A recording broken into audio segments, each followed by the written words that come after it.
ಎಲ್ಲರಿಗೂ ನಮಸ್ಕಾರ. ಇದು ಸುದ್ದಿ ವಿಶ್ಲೇಷಣೆ. ನಾನು ಶಶಿಧರ್ ಭಟ್. ಅದು 80ರ ದಶಕ. ರಾಜ್ಯದಲ್ಲಿ ಮುಖ್ಯಮಂತ್ರಿ ಆಗಿದ್ದವರು ಆರ್ ಗುಂಡೂರಾವ್. ಸೊ ಇದೇ ಸಂದರ್ಭದಲ್ಲಿ ರೈತ ಚಳವಳಿ ಪ್ರಬಲವಾಗ್ತಾ ಇತ್ತು. ನರಗುಂದ ಮತ್ತು ನವಲ್ಗುಂದದಲ್ಲಿ ರೈತರು ಹೋರಾಟ ಮಾಡ್ತಾ ಇದ್ರು. ಆಗ ಗೋಲಿಬಾರ್ ನಡೀತು. ಈ ಗೋಲಿಬಾರ್ನಲ್ಲಿ 2 ಜನ ಅನ್ಸುತ್ತೆ, 2-3 ಜನ ರೈತರು ಅಸುನೀಗಿದ್ರು. ಆ ಸಂದರ್ಭದಲ್ಲಿ ಮುಖ್ಯಮಂತ್ರಿ ಆರ್ ಗುಂಡೂರಾವ್ ಬಾದಾಮಿ ಹೌಸ್ನಲ್ಲಿದ್ದರು. ಆ ಬಾದಾಮಿ ಹೌಸ್ನಲ್ಲಿ ಅವರು ಮಂಜು ಭಾರ್ಗವಿ ಅವರ ಡ್ಯಾನ್ಸ್ ನೋಡ್ತಾ ಇದ್ರು. ಮಂಜು ಭಾರ್ಗವಿ ಗುಂಡೂರಾವ್ ಅವರ ಸ್ನೇಹಿತೆ. ಸೊ ಮಂಜು ಭಾರ್ಗವಿ ಗುಂಡೂರಾವ್ ಸಲುವಾಗಿ ಮಾತ್ರ ಡ್ಯಾನ್ಸ್ ಮಾಡ್ತಾ ಇದ್ರು. ಇನ್ಯಾರೂ ಇರಲೇ ಇಲ್ಲ. ಬಾದಾಮಿ ಹೌಸ್ ಅಂದರೆ ನಿಮಗೆ ಕಾರ್ಪೊರೇಷನ್ ಎದುರುಗಡೆ ಬರುತ್ತೆ, ಗೊತ್ತಿರಲಿರ್ಬೋದು. ಸೊ ಗುಂಡೂರಾವ್ ಸಲುವಾಗಿ ಮಂಜು ಭಾರ್ಗವಿ ಡ್ಯಾನ್ಸ್ ಮಾಡ್ತಿದ್ರು. ಡ್ಯಾನ್ಸ್ ನೋಡ್ತಾ ಇದ್ದವರು ಗುಂಡೂರಾವ್ ಮಾತ್ರ. ಇದು ಆ ಕಾಲದಲ್ಲಿ ಬಹಳಷ್ಟು ಚರ್ಚೆಗೆ ಗ್ರಾಸವನ್ನು ಒದಗಿಸ್ತು. ಈ ಅಧಿಕಾರ ನಡೆಸುವ ಜನ ಎಂತಹ ದುರ್ಬಲರಾಗಿರ್ತಾರೆ ಅನ್ನೋದಕ್ಕೆ. ಅದು ಆ ಕಾಲಕ್ಕೂ 80ರ ದಶಕಕ್ಕೂ ಈಗಕ್ಕೂ ವ್ಯತ್ಯಾಸ ಇಲ್ಲ. ಈಗ ಇವತ್ತಿನಿಗೆ ಬರ್ತೀನಿ ನಾನು. ಕಳೆದ 2-3 ದಿನಗಳಿಂದ ರೈತರು ದೆಹಲಿಯ ಗಡಿಯ ಹತ್ತಿರ ಬಂದು ನಿಂತಿದ್ದರು. ದೆಹಲಿಯನ್ನು ಪ್ರವೇಶಿಸಬೇಕು ಅಂತ. ಬಹಳ ಐತಿಹಾಸಿಕವಾದ ರೈತ ಚಳವಳಿ ನಡೀತು. ಆಗಲೂ ಕೂಡ ಅವ್ರನ್ನ ಖಾಲಿಸ್ತಾನಿಗಳು ಅದು ಇದು ಅಂತ ಪ್ರಭುತ್ವ ಕರೆದು ಅವರ ಕ್ಯಾರೆಕ್ಟರ್ನ ಅಸಾಸಿನೇಷನ್ ಮಾಡುವ ಒಂದು ಯತ್ನವನ್ನು ನಡೆಸಿತು. ಸೊ ಈಗ ಅವರು ದೆಹಲಿ ಗಡಿಯಲ್ಲಿ ಬರುತ್ತಿರುವಂಥ ಸಂದರ್ಭದಲ್ಲಿ ಪ್ರಧಾನಿ ನರೇಂದ್ರ ಮೋದಿ ಅವರು ಎಲ್ಲಿದ್ದರು? ನರೇಂದ್ರ ಮೋದಿ, ಅಮಿತ್ ಶಾ, ರಾಜನಾಥ್ ಸಿಂಗ್, ಪ್ರಹ್ಲಾದ್ ಜೋಶಿ ಹಾಗೂ BJP ಎಲ್ಲ ನಾಯಕರು ಒಂದು ಸಿನಿಮಾ ನೋಡ್ತಾ ಇದ್ದಾರೆ. ಯಾವುದು ಆ ಸಿನಿಮಾ? ಅದು ಸಾಬರಮತಿ ರಿಪೋರ್ಟ್ ಅನ್ನುವ ಒಂದು ಸಿನಿಮಾ. ಆ ಸಿನಿಮಾ ಏನಿದೆ ಅದು ಗೋಧ್ರಾ ಹತ್ಯಾಕಾಂಡಕ್ಕೆ ಸಂಬಂಧಪಟ್ಟಂತಹ ಸಿನಿಮಾ. ಆ ಸಿನಿಮಾವನ್ನು ನೋಡಿ ಮೋದಿಯವರಿಗೆ ಅತೀವವಾದ ಸಂತೋಷ ಆಯಿತು. ಹಾಗೆಯೇ BJPಯ ಎಲ್ಲ ನಾಯಕರು ಕುಣಿದು ಕುಪ್ಪಳಿಸುವುದು ಒಂದು ಬಾಕಿ. ಅಷ್ಟು ಅದ್ಭುತವಾದ ಸಿನಿಮಾ ಅವರಿಗೆ. ಯಾಕೆಂದರೆ ಗೋಧ್ರಾ ಹತ್ಯಾಕಾಂಡದ ಹೊಣೆಗಾರಿಕೆಯನ್ನು ಬೇರೆಡೆಗೆ ಶಿಫ್ಟ್ ಮಾಡುವ, ಸತ್ಯವನ್ನು ಮರೆಮಾಚುವ ಒಂದು ಯತ್ನ ಅದು. ಈಗಾಗಲೇ ಬಿಡುಗಡೆ ಆಗಿರೋ ಸಾಬರಮತಿ ಎಕ್ಸ್ಪ್ರೆಸ್ ಸಿನಿಮಾ ಏನಿದೆ ಅದು ಇಡೀ ಈ ಒಂದು ಏನು ಬಾಕ್ಸ್ ಆಫೀಸ್ನಲ್ಲಿ ಅದು ಫೇಲ್ ಆಗಿದೆ. ಬಾಕ್ಸ್ ಆಫೀಸ್ನಲ್ಲಿ ಏನೂ ಮಾಡಿಲ್ಲ. ಆದರೆ ಒಂದು ಪರಂಪರೆ ಪ್ರಾರಂಭ ಆಗಿದೆ. ಅದು 2014ರ ನಂತರ ಪ್ರಾರಂಭವಾದ ಪರಂಪರೆ. ಆ ಪರಂಪರೆ ಯಾವುದು ಅಂತ ಅಂದರೆ ಸಿನಿಮಾಗಳ ಮೂಲಕ ಇತಿಹಾಸವನ್ನು ತಿರುಚುವ ಕೆಲಸ. BJPಗೆ ಅನುಕೂಲಕರವಾಗುವಂತೆ ಸಿನಿಮಾಗಳನ್ನು ನಿರ್ಮಿಸುವುದು. BJP ಮೂಲಭೂತವಾಗಿ ಇತಿಹಾಸವನ್ನು ತಿರುಚುವುದಕ್ಕೆ ಅವರು ನಿಸ್ಸೀಮರು. ಸಂಘ ಪರಿವಾರನು ಹಾಗೆ ಇತಿಹಾಸವನ್ನು ತಿರುತ್ತಾ ಹೋಗ್ತಾರೆ. ಅವರು ನೈಜ ಇತಿಹಾಸವನ್ನು ಎಂದು ಪ್ರಸ್ತುತಪಡಿಸಲ್ಲ.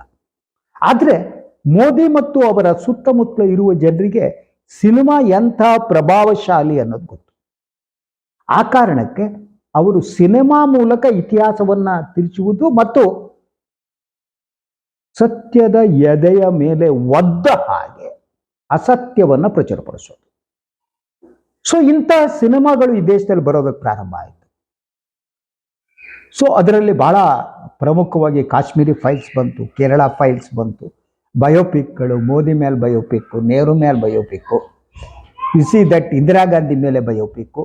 ಇದು ಎಲ್ಲ ಕೂಡ BJPಯ ಎಜೆಂಡಾ ಏನಿದೆ ಆ ಎಜೆಂಡಾವನ್ನು ಅನುಷ್ಠಾನಗೊಳಿಸುವಂಥದ್ದು. ಸೊ ಈ ಸಿನಿಮಾ ಏನಿದೆ ಸಾಬರಮತಿ ರಿಪೋರ್ಟನ್ನು ನೋಡಿ ಬಂದ ಮೇಲೆ ಪ್ರಧಾನಿ ರಿಯಾಕ್ಟ್ ಮಾಡ್ತಾರೆ, ಎಸ್ ಇದು ಅತ್ಯದ್ಭುತವಾದ ಸಿನಿಮಾ ಈ ಸಿನಿಮಾ. ಸೊ ಇದು ಸತ್ಯವನ್ನು ಅನಾವರಣಗೊಳಿಸಿದೆ. ಆ ಸಿನಿಮಾವನ್ನು ತೆಗೆದ ಉದ್ದೇಶನೇ ಅಂದಿನ ಮೋದಿ ಸರ್ಕಾರ ಮತ್ತು ಅಮಿತ್ ಶಾ ಅವರ ಅಕ್ಕಪಕ್ಕದಲ್ಲಿದ್ದರಲ್ಲ ಅವರ ಮೇಲಿರುವ ಆರೋಪಗಳನ್ನು ಮರೆಮಾಚುವ, ಅವರನ್ನು ಆರೋಪದಿಂದ ಮುಕ್ತಗೊಳಿಸುವ ಯತ್ನದ ಭಾಗ. ಯಾವುದು? ಈ ಸಾಬರಮತಿ ರಿಪೋರ್ಟ್ ಅನ್ನುವ ಸಿನಿಮಾ. ಸೊ ಈ ಒಂದು ಪರಂಪರೆ ಏನಿದೆ, ಈಗ ಬಹುತೇಕ ಇವರು ತಂದ ಎಲ್ಲ ಸಿನಿಮಾಗಳು ಕಳಪೆಯಾದ ಸಿನಿಮಾಗಳು ಅಂತ. ಯಾವ ಸಿನಿಮಾ ಕೂಡ ನೋಡುವಂತಿಲ್ಲ. ಯಾಕಂದ್ರೆ ಸಿನಿಮಾ ಅನ್ನುವುದು ಪ್ರೊಪಗಂಡಾ ವಸ್ತುವಲ್ಲ. ಸಿನಿಮಾ ಅದನ್ನ ಮೀರಿದಿರುತ್ತೆ. ಕ್ರಿಯೇಟಿವ್ ಆದ ಕೆಲಸನೇ ಆಗ. ಅದು ಒಂದು ಸತ್ಯದ ಹುಡುಕಾಟ, ಸ್ಟೇಟ್ಮೆಂಟ್ ಅಲ್ಲ. ಸಿನಿಮಾದಲ್ಲಿ ನೀವು ಸ್ಟೇಟ್ಮೆಂಟ್ ಮಾಡಿದರೆ ಸಿನಿಮಾ ಆಗಲ್ಲ. ಅಥವಾ ಯಾವುದೋ ಉದ್ದೇಶವನ್ನ ಇಟ್ಟುಕೊಂಡು ಸಿನಿಮಾ ಮಾಡಿದರೆ ಅದು ಸಿನಿಮಾ ಅನ್ಸ್ಕೊಳ್ಳಲ್ಲ. ಪಾತ್ರಗಳೇನಿವೆ, ಸಿನಿಮಾದಲ್ಲಿರುವ ಪಾತ್ರಗಳು ಕೂಡ ಒಂದು ಸಾಹಿತ್ಯ ಕೃತಿಯಲ್ಲಿರುವ ಪಾತ್ರಗಳ ಹಾಗೆ ನಿರ್ದೇಶಕನನ್ನ ಮೀರಿ ಬೆಳಿಬೇಕಾಗುತ್ತೆ. ಅಲ್ಲಿ ಸತ್ಯದ ಹುಡುಕಾಟದ ಎತ್ತ ನಡೆದಿರಬೇಕಾಗತ್ತೆ.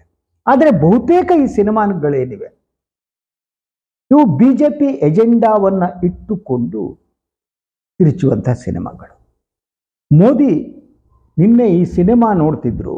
ಆ ಸಂದರ್ಭದಲ್ಲಿ ನಿಮ್ಗೆ ಹೇಳಿದೆ, ರೈತರು ಗಡಿಯಲ್ಲಿ ಬಂದು ನಿಂತಿದ್ರು.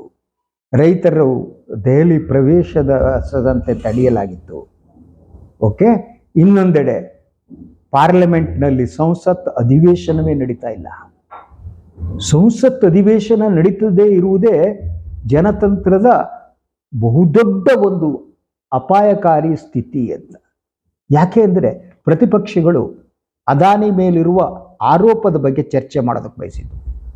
ಅಮೇರಿಕ ಅವರಿಗೆ ಅರೆಸ್ಟ್ ವಾರೆಂಟನ್ನು ಹೊರಡಿಸಿದೆ. ಆ ಬಗ್ಗೆ ಚರ್ಚೆ ನಡೆಸಬೇಕು. ಮಣಿಪುರ ಕಣ್ಣೀರು ಹಾಕ್ತಿದೆ, ಮಣಿಪುರ ಅಳುತ್ತಿದೆ, ಅಲ್ಲಿ ಸಾವು ನರ್ತನ ಮಾಡ್ತಿದೆ ಮಣಿಪುರದಲ್ಲಿ. ಅದ್ರ ಬಗ್ಗೆ ಮಾತನಾಡ ನಾಟ್ ರೆಡಿ. ಇನ್ನು ಉತ್ತರ ಪ್ರದೇಶದ ಸಿಂಬಲ್, ಅಲ್ಲಿ ಒಂದು ಐತಿಹಾಸಿಕ ಮಸೀದಿಯ ಕೆಳಗಡೆ ಶಿವಲಿಂಗವನ್ನ ಹುಡುಕುವ ಯತ್ನ ಪ್ರಾರಂಭ ಆಗಿದೆ. ಅದಕ್ಕೆ ನ್ಯಾಯಾಲಯ ಸೂಚನೆ ಕೊಟ್ಟಿದೆ. ಈ ಬೆಳವಣಿಗೆಯ ಬಗ್ಗೆ ಈಗಾಗಲೇ ಈ ದೇಶದ ನಿವೃತ್ತ ಹಿರಿಯ ಅಧಿಕಾರಿಗಳು ಪ್ರಧಾನಿಯವರಿಗೆ ಒಂದು ಪತ್ರವನ್ನು ಕೂಡ ಬರೆದಿದ್ದಾರೆ.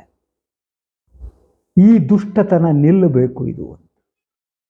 ಯಾಕೆಂದ್ರೆ ನೀವು ಈ ರೀತಿ ಮಸೀದಿಗಳನ್ನ ಅಗೆಯುವ ಕೆಲಸ, ಮಸೀದಿಯ ಕೆಳಗಡೆ ಶಿವಲಿಂಗ ಇದೆ ಅಂತ ಹುಡುಕುವ ಕೆಲಸ, ಇದು ಯಾವುದೇ ಜನತಂತ್ರ ರಾಷ್ಟ್ರದಲ್ಲಿ ಮಾಡುವ ಕೆಲಸ ಅಲ್ಲ. ಆದರೆ ಅದು ಒಂದು ಕಡೆ ನಡೀತಾ ಇದೆ. ಇಡೀ ದೇಶದಲ್ಲಿ ಇಂತಹ ಒಂದು ವಾತಾವರಣ ಸೃಷ್ಟಿಯಾಗಿದೆ. ರೈತರು ಒಂದು ಕಡೆ ನೋವನ್ನ ಅನುಭವಿಸ್ತಿದ್ದಾರೆ. ಅವರಿಗೆ ವೈಜ್ಞಾನಿಕ ಬೆಲೆ ಸಿಗ್ತಾ ಇಲ್ಲ. ಸಾಮಾನ್ಯ ಜನ ಬೆಲೆ ಏರಿಕೆಯಿಂದ ನಲುಗ್ತಾ ಇದ್ದಾರೆ. ದಿನನಿತ್ಯದ ವಸ್ತುಗಳನ್ನು ಸಾಮಾನ್ಯ ಜನರಿಗೆ ಖರೀದಿ ಮಾಡೋದಕ್ಕೆ ಸಾಧ್ಯ ಆಗ್ತಾ ಇಲ್ಲ. ಹೊಟ್ಟೆಯ ಮೇಲೆ ತಣ್ಣೀರು ಬಟ್ಟೆಯನ್ನು ಹಾಕಿಕೊಂಡಿರ್ಬೇಕಾಗಿದೆ. ಆದರೆ ಅವರ ಬಾಯಲ್ಲಿ ರಾಮ ಭಜನೆಯನ್ನ ಮಾಡಿಸಲಾಗ್ತಾ ಇದೆ. ಅವರನ್ನ ಹಸಿವನ್ನ ಮರೆಸುವುದಕ್ಕೆ, ಅವರಲ್ಲಿ ಭ್ರಮೆಯನ್ನ ತುಂಬುವುದಕ್ಕೆ. ಮಣಿಪುರದ ಸ್ಥಿತಿಯಂತೂ ಹೇಳೋದಕ್ಕೆ ಸಾಧ್ಯ ಇಲ್ಲ. ಅದರಂತೆ ಸೈಕ್ಲೋನ್ ಎಫೆಕ್ಟ್, ತಮಿಳುನಾಡು ಈ ಒಂದು ಚಂಡಮಾರುತದಿಂದ ತತ್ತರಿಸುತ್ತಿರುವಂಥ ಸಂದರ್ಭದಲ್ಲಿ ಮೋದಿ ಮತ್ತು ಅವರ ಸಂಪುಟದ ಸದಸ್ಯರು ಸಿನಿಮಾ ನೋಡ್ತಿದ್ದರು.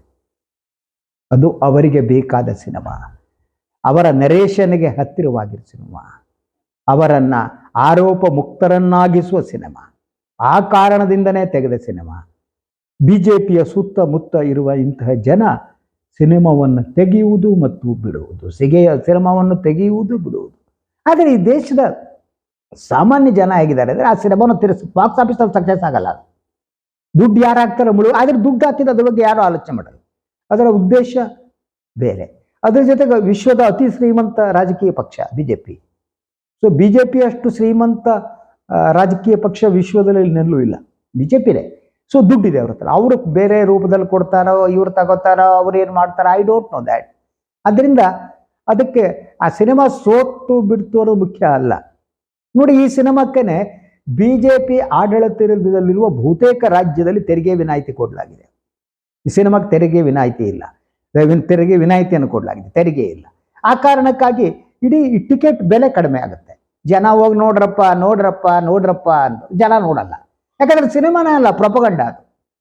ಇನ್ನೇನು ಬಿಜೆಪಿ ಕಾರ್ಯಕರ್ತರು ಅವರು ಇವರು ಹೋಗಿ ಕೂತ್ಕೊಂಡು ನೋಡ್ಬೇಕು, ಸಂತೋಷ ಪಡ್ಬೇಕು ಅಷ್ಟೇ. ಸೊ ಆ ಸಿಚುವೇಶನ್ ಇದೆ. ಇನ್ನು ಎಲ್ಲರೂ ಈ ದೇಶದೆಲ್ಲರೂ ಕಡ್ಡಾಯವಾಗಿ ಈ ಸಿನಿಮಾ ನೋಡಬೇಕು ಅಂತ ಆದೇಶ ಹೊರಡಿಸೋದೊಂದು ಬಾಕಿ. ಆ ಸ್ಥಿತಿಗೆ ಬಂದು ನಿಂತಿದೆ. ಇಂಟೆಲೆಕ್ಚುಯಲ್ ಪ್ರಾಪರ್ಟಿ ಅನ್ನೋದು ಲಾಟ್ ಇನ್ ದಿಸ್. ಇದು ವಿಚಾರ ಮಾಡುವ ಶಕ್ತಿಯನ್ನ ನಮ್ಮ ಪ್ರಭುತ್ವ ಕಳೆದುಕೊಂಡಿದೆ. ಅದರಂತೆ ದೇಶದ ಜನರು ವಿಚಾರ ಮಾಡದಂತೆ ಅವರ ಮೇಲೆ ಒಂದು ಭ್ರಮೆಯ ಬಲೆಯನ್ನು ಹಾಕಲಾಗ್ತಾ ಇದೆ. ಎಸ್, ಡೆಫಿನೆಟ್ಲಿ ನೀವು ವಿಚಾರ ಮಾಡಿಕೊಡುದು. ನಿಮ್ಮನ್ನು ನಾವು ರಾಮಾಯಣದ ಕಾಲಕ್ಕೆ ಮಹಾಭಾರತದ ಕಾಲಕ್ಕೆ ಕರ್ಕೊಂಡು ಹೋಗ್ತೀವಿ. ನಾವು ರಾಮಾಯಣ ಮಹಾಭಾರತವನ್ನು ಟಿ ವಿ ಸೀರಿಯಲ್ ಅಂತೆ ನೋಡ್ತಾ ನೋಡ್ತಾ ಸಂತೋಷ ಪಡಿ. ನಿಮ್ಮ ಹಸಿವಿನ ಬಗ್ಗೆ ಮಾತನಾಡಬೇಡಿ, ನಿಮ್ಮ ನಿರುದ್ಯೋಗದ ಬಗ್ಗೆ ಮಾತನಾಡಬೇಡಿ. ನೀವು ಆಲೋಚನೆ ಮಾಡಿಕೊಡುದು. ಎಂದು ಆಲೋಚನೆ ನೀವು ಜಪ ಮಾಡಿದರೆ ಸಾಕು. ಈ ಜಪ ಮಾಡುವುದು ನಿಮ್ಮನ್ನು ಆಲೋಚನೆ ಮಾಡದಂತೆ ಮಾಡುತ್ತೆ ನಿಮಗೆ, ಮತ್ತು ನಿಮ್ಮನ್ನ ಹೆಚ್ಚು ದುರ್ಬಲರನ್ನಾಗಿ ಮಾಡುವ ಕ್ರಿಯೆ ಇದು. ನಿಮ್ಮನ್ನ ಇಂತಹ ಕೆಲಸಗಳಿಗೆ ನೇಮಿಸ್ತಾ ನಿಮ್ಮನ್ನ ದುರ್ಬಲರಾಗಿ ಮಾಡ್ತಾ ಹೋಗೋದು. ನೀವು ದೇವರ ಮೇಲೆ ಅವಲಂಬಿಸಬೇಕು, ಮೋದಿ ಮೇಲೆ ಅವಲಂಬಿಸಬೇಕು, ಅಮಿತ್ ಶಾ ಮೇಲೆ ಅವಲಂಬಿಸಬೇಕು. ಅವರ ಮೇಲೆ ನಿಮ್ಮ ಅವಲಂಬನೆ ಇರಬೇಕು ಮತ್ತು ನೀವು ಅವರಿಗೆ ಮತ ಹಾಕಬೇಕು. ನೀವು ಬೇರೆ ರೀತಿ ಆಲೋಚನೆ ಮಾಡ್ಲಿಕ್ಕೆ ಬೇರೆ ರೀತಿ ಮಾತನಾಡ್ತೀವಿ ಅಂದ್ರೆ ನಾವು ಸಂಸತ್ತು ನಡೆಯದಂತೆ ನೋಡ್ಕೊತೀವಿ. ಸಂಸತ್ನಲ್ಲಿ ನಾವು ಅದಾನಿ ಬಗ್ಗೆ ಚರ್ಚೆ ಮಾಡಲಾರದು. ಯಾಕಂದ್ರೆ ಅದಾನಿ ಬಗ್ಗೆ ಚರ್ಚೆಗೆ ಅವಕಾಶ ಕೊಟ್ಟರೆ ತಕ್ಷಣ ಮೋದಿ ಅದಾನಿ ರಿಲೇಷನ್ ಬಗ್ಗೆ ಮಾತನಾಡ್ಬೇಕಾಗುತ್ತೆ. ಮಣಿಪುರದ ಬಗ್ಗೆ ನಾವು ಚರ್ಚೆ ಮಾಡಿದರೆ ಮಣಿಪುರದಲ್ಲಿರುವ ಮುಖ್ಯಮಂತ್ರಿ ಬೈರನ್ ಸಿಂಗ್ ಏನಿದ್ದಾನೆ, ಅವನಿಗೆ ಯಾಕೆ ನೀವು ಆಶೀರ್ವಾದ ಕೊಟ್ಟು ಕೂಡಿಸಿದ್ದೀರಿ, ನಿಮಗೂ ಅವರಿಗೂ ಏನು ಸಂಬಂಧ ಅಂತ ಕೇಳಬೇಕಾಗತ್ತೆ. ಮಾತನಾಡ ಹಾಗಿಲ್ಲ. ಇನ್ನು ಮಸೀದಿಗಳಲ್ಲಿ ಶಿವಲಿಂಗವನ್ನ ಹುಡುಕುವ ಯತ್ನ ಏನಿದೆಯಲ್ಲ, ಇದು ಮಹಾನ್ ಅಪಾಯಕಾರಿ ಇದೆ ಯತ್ನ. ಮತ್ತು 1991ರ ಏನು ಪೂಜಾ ಸ್ಥಾನಗಳ ಸಂರಕ್ಷಣಾ ಕಾನೂನಿಗೆ ವಿರುದ್ಧವಾದದ್ದು. ಆ ಪ್ರಕಾರ ಯಥಾಸ್ಥಿತಿಯನ್ನ ಕಾಪಾಡ್ಕೊ ಬರಬೇಕು ಅನ್ನೋದೇ 1993ರ ಕಾನೂನು ಹೇಳುತ್ತೆ. ಆ ಕಾನೂನಿನ ಉಲ್ಲಂಘನೆ ಆಗ್ತಾ ಇದೆ. ಯಾರು ಒಂದು ಅರ್ಜಿ ಹಾಕಿದ್ರು ಕೆಳ ಹಂತದ ನ್ಯಾಯಾಲಯಗಳು ಹತ್ತಕ್ಕೆ ಹೋಗಿ ಸಮೀಕ್ಷೆ ನಡೆಸಿ ಅಂತಿದ್ದಾರೆ. ಇನ್ನು ಎಲ್ಲೆಲ್ಲಿ ಲಿಂಗ ಹುಡುಕ್ತಾರೆ ಇವ್ರಿಗೆ ಗೊತ್ತಾಗ್ತಾ ಇಲ್ಲ. ಇವರು ಈ ಲಿಂಗದ ಹುಡುಕಾಟದಲ್ಲಿ ಅದು ಯಾವ ಸ್ಥಿತಿಗೆ ಹೋಗುತ್ತೋ ಗೊತ್ತಿಲ್ಲ. ನಮ್ಗೆಲ್ಲ ನಮ್ಮ ಲಿಂಗ ನೋಡ್ಕೊಂಡ್ರೆ ಸಾಕಪ್ಪ, ಬೇರೆ ಲಿಂಗ ಹುಡುಕಾಡ್ಬೇಕಾಗಿಲ್ಲ. ಬಟ್ ಆ ಸ್ಥಿತಿ ಅಪಾಯಕಾರಿಯಾದ ಸ್ಥಿತಿಗೆ ಬಂದು ತಲುಪಿದ್ದೀವಿ. ಇದೆಲ್ಲದರ ನಡುವೆ ಪ್ರಧಾನಿ ನರೇಂದ್ರ ಮೋದಿ ಅವರು ಸಿನಿಮಾ ನೋಡಿ ಸಂತೋಷ ಪಡ್ತಿದ್ದಾರೆ. ರಾಜನಾಥ್ ಸಿಂಗ್ ಅವರು ಸಿನಿಮಾ ನೋಡಿ ಸಂತೋಷ ಪಡ್ತಿದ್ದಾರೆ. ಅಮಿತ್ ಶಾ ಅವರು ಸಿನಿಮಾ ನೋಡಿ ಸಂತೋಷ ಪಡ್ತಿದ್ದಾರೆ. ಪ್ರಹ್ಲಾದ್ ಜೋಶಿ ಅವರು ಸಿನಿಮಾ ನೋಡಿ ಸಂತೋಷ ಪಡ್ತಿದ್ದಾರೆ. ಎಲ್ಲ BJP MP ಗಳು ನಾಯಕರು ಸಿನಿಮಾ ನೋಡಿ ಸಂತೋಷ ಪಡ್ತಿದ್ದಾರೆ ಅಲ್ವಾ. ಇದನ್ನೇ ಅಲ್ವಾ ಮನೆ ಹೊತ್ತಿ ಉರಿವಾಗ ಬೆಂಕಿ ಕಾಯಿಸಿಕೊಳ್ಳುವುದು. ಮನೆ ಹೊತ್ತಿ ಉರಿವಾಗ ಮೈ ಕಾಯಿಸುವ ಕೆಲಸ ಇದೆ. ಇಡೀ ದೇಶ ಈ ರೀತಿ ಇರುವಾಗ ಇವ್ರು ಹೋಗಿ ಸಿನಿಮಾ ನೋಡ್ತಿದ್ದಾರೆ. ಭಾಳ ಸಲ ಅನ್ಸುತ್ತೆ ಪ್ರಧಾನಿ ಆಗೋದು ಈ ದೇಶದಲ್ಲಿ ಎಷ್ಟು ಸುಲಭ ಕಂಡ್ರಿ. ಸುಮ್ಮನೆ ನಾನು ದಿನಕ್ಕೆ 24 ಗಂಟೆ ಕೆಲಸ ಮಾಡ್ತೀನಿ ಅಂದ್ಕೊಂಡು ದಿನಕ್ಕೆ 16 ಬರೀ ಡ್ರೆಸ್ಗಳನ್ನ ಚೇಂಜ್ ಮಾಡಿ ಹೋಗಿ ಸಿನಿಮಾ ನೋಡ್ಕೊಂಡು ಕೂತ್ಕೋಬೇಕು. ಇದನ್ನು ನೋಡುವಾಗ ನನಗೆ ಅದೇನೆ 80ರ ದಶಕದ ಗುಂಡೂರಾವ್ ಮತ್ತು ಮಂಜು ಭಾರ್ಗವಿ ಸಿನಿಮಾ ನೆನಪಾಯಿತು. ಅದನ್ನೇ ಮೊದಲೇ ಹೇಳಿದೆ. ಮಂಜು ಭಾರ್ಗವಿ ಡ್ಯಾನ್ಸ್ ಮಾಡ್ತಿದ್ರು, ಗುಂಡೂರಾವ್ ಒಬ್ಬರೇ ಸಿನಿಮಾ ನೋಡ್ತಿದ್ರು. ಈಗಲೂ ಹಾಗೆ. ಸೊ ಈ ಸಿನಿಮಾ ಏನಿದೆ BJPಯವರಿಗೆ ಬೇಕಾದವರು ಡ್ಯಾನ್ಸ್ ಇದು. ಇದರ ಚಿತ್ರ ನಿರ್ದೇಶಕರು ಡೈರೆಕ್ಟರ್ ಎಲ್ಲ ಮಂಜು ಭಾರ್ಗವಿನೇ. ಆ ಡ್ಯಾನ್ಸನ್ನು BJPಯವರು ನೋಡಿ ಸಂತೋಷ ಪಡ್ತಿದ್ದಾರೆ, ಇನ್ಯಾರು ನೋಡಲ್ಲ. ಎನಿವೆ, ಇದಾಗಿತ್ತು ಇವತ್ತಿನ ಸುದ್ದಿ ವಿಶ್ಲೇಷಣೆ. ನನ್ನ ವಾಹಿನಿಯನ್ನು ಲೈಕ್ ಮಾಡಿ, ಸಬ್ಸ್ಕ್ರೈಬ್ ಮಾಡಿ, ಬೆಲ್ ಐಕಾನ್ನ ಪ್ರೆಸ್ ಮಾಡೋದಕ್ಕೆ ಮರಿಬೇಡಿ. ಹಾಗೆಯೇ ಸಾಧ್ಯ ಆದರೆ ಸಹಾಯ ಮಾಡಿ. ಸ್ವತಂತ್ರ ಪತ್ರಿಕೋದ್ಯಮಕ್ಕೆ ತಮ್ಮ ಸಹಾಯ ಹಸ್ತ ಸದಾ ಇರಲಿ. ಎಲ್ಲರಿಗೂ ನಮಸ್ಕಾರ.